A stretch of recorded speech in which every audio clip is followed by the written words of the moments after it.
कम friends, आप सभी का आपके अपने चैनल पर स्वागत है। साथियों, आज मैं आपके एजुकेशन से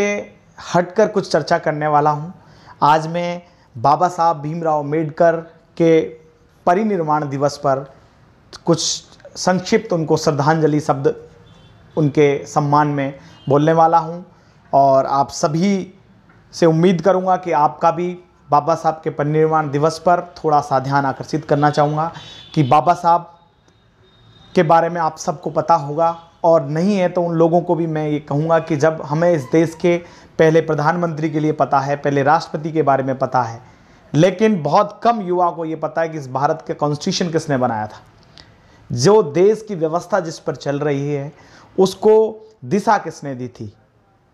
तो आप सबको मैं आज फिर से यूथ का खासकर हमारा एक ऐसा ट्रेंड सा चल रहा है कि हम जो मौलिक मूल्य हैं, जो हमारी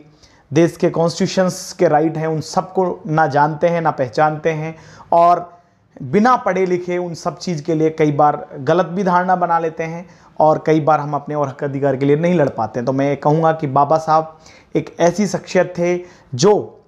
बहुत हाईली माइंड के थे, बहुत पढ़े लिखे थे, बहुत ज़्यादा समझदार थे, विवेकशील थे।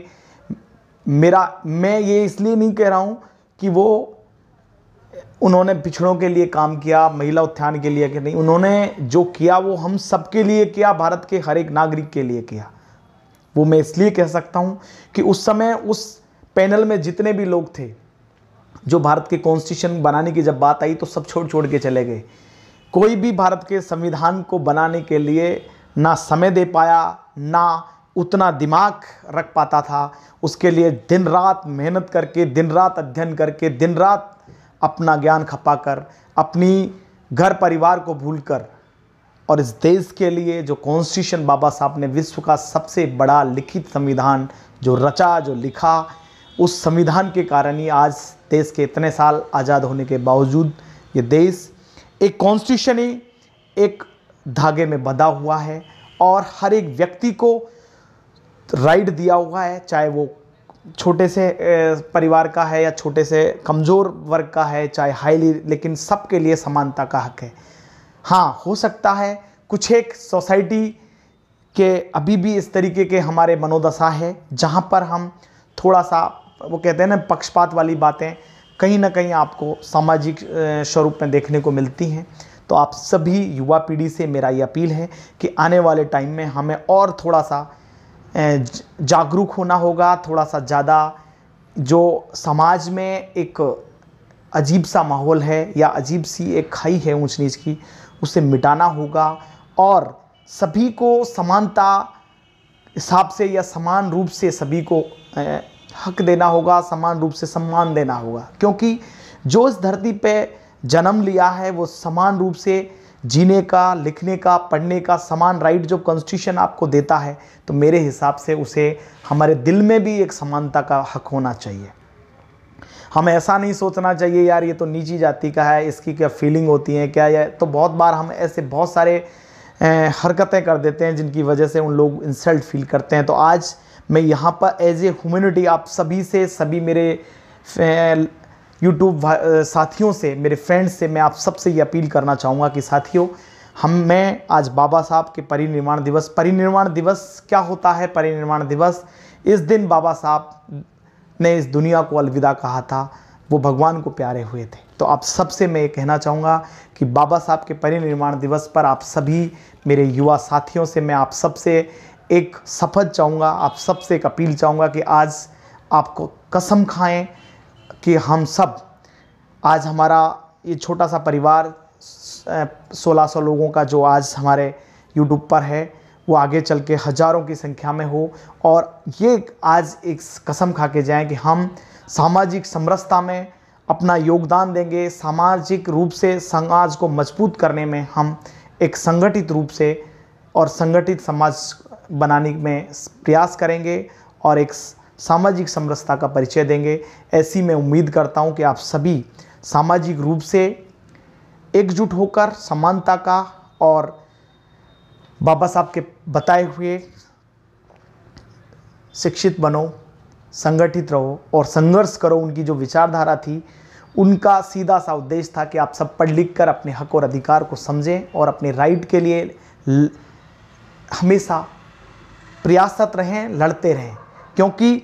अगर आप जागरूक नहीं हुए, आपके हक और अधिकार के लिए आप में दृढ़ इच्छा शक्ति नहीं हुई, तो आपको जो मिलना चाहिए वो नहीं मिल पाएगा। इसलिए आप सभी से मेरी यही विशेष अपील कि आप सब बाबा साहब के बताए हुए मार्ग पर चलें, आगे बढ़ें और सभी को एक साथ लेकर एक सामाजिक समरसता का एक ऐसा माहौल तैयार करें जिससे कि आने वाले समय में बाबा साहब को भी वहाँ ऊपर बैठे बैठे ये लगे कि मैंने जो भारत के संविधान को एक दिशा दी थी, सभी को एक साथ रहने की, एक साथ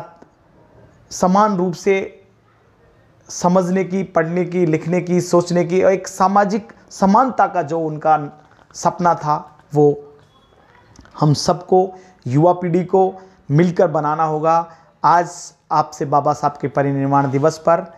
अगेन यही मैं उम्मीद करूंगा कि बाबा साहब के लिए थोड़ी सी अपने दिलों में इज्जत लाएं। बाबा साहब वो शख्सियत थे जो वो कहते हैं ना, एक सदी में शायद एक ही आता है, इतने हाईली एजुकेटेड, इतने समझदार, जिन्होंने हर एक व्यक्ति के लिए उनके दिमाग में सोच थी। आप सोच के देखो कि आपका देश अंग्रेज़ों की गुलामी से आज़ाद हुआ और उसके बाद इतने सालों की लंबी सोच उन्होंने बनाकर इस देश को कितना मजबूत संविधान दिया। मैं यहाँ, हो सकता है कुछ लोग मेरे से डिसएग्री करें, कुछ लोग मेरे से नाराज़ हों, मैं आप सबसे, ऐसे लोगों से दिल से माफ़ी चाहता हूँ और आप सबको ये कहता हूँ कि आरक्षण एक की बातें ना करें। हमारा यहाँ उन्होंने जो पॉजिटिव चीज़ दी समाज को, हम उस पर बात करें। आरक्षण सामाजिक व्यवस्था थी, सामाजिक जरूरत थी जो उन्होंने दी। आज हमारी बहनें, माताएं जो आज पढ़ लिख पा रही हैं, वो भी एक उसी का कॉन्स्टिट्यूशन का पार्ट था। आज हमारे जनरल भाइयों को भी, जो गरीब थे, जिनको